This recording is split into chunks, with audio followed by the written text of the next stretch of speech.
Oh, this is pretty interesting. Nicole Shanahan, who is RFK Jr.'s running mate and surprise pick, venture capitalist, tech extraordinaire, Nicole Shanahan. She does this interview, and forgive me, I'm not sure. I don't know. It's being posted by End Tribalism and Politics page. Forgive the rain in the background if you can hear that.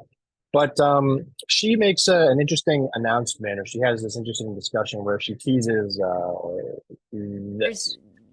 two options that we're looking at, and one is staying in, forming that new party, but we run the risk of a Kamala Harris and Waltz uh, presidency because we draw votes from Trump, or we draw somehow more votes from Trump, or we walk away right now and join forces with Donald Trump and we walk away from that and we explain to our base why we're making this decision. Her base of 14 people. He's talking about, do they stay in and try to establish the independent ticket at 5%, get 5% of the vote and then establish and get funding for the next time and continue to build a coalition, or do they drop out and just endorse Trump? Now, let me just finish the clip here. Um, Not easy. Clearly. Yeah, that. Clearly.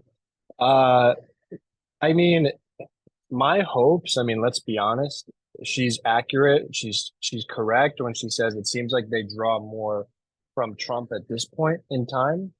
And to be honest, I would be a little bit nervous if they did drop out and endorse Trump.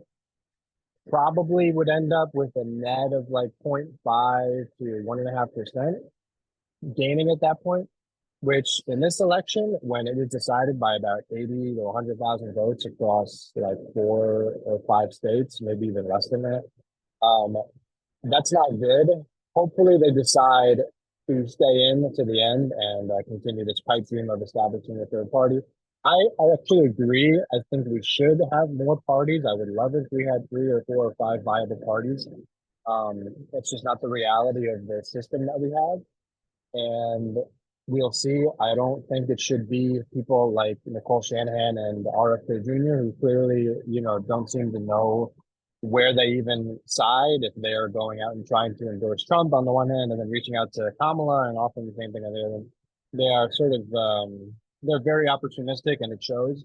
Hopefully they stay in. Hopefully they continue to sequester votes from Donald Trump. We'll see, but that's a bit interesting to see that they are having that conversation. That is a consideration, and we see who their loyalties really lie with at the end of the day. So interesting stuff from Nicole Shanahan. We'll see how this develops.